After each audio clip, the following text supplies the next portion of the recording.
You have a Apple Watch Series 11 that's frozen or unresponsive.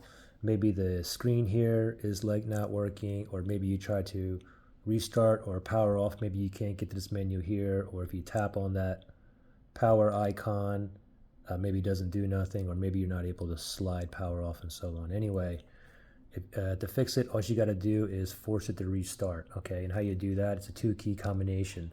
You want to press and hold the crown button and the side button. Press and hold together. Don't let go till you see the Apple logo. So let's pretend my Apple Watch here is frozen, just unresponsive. Let's restart it.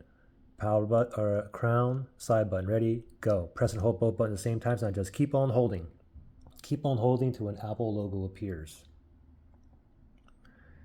Still holding both buttons here.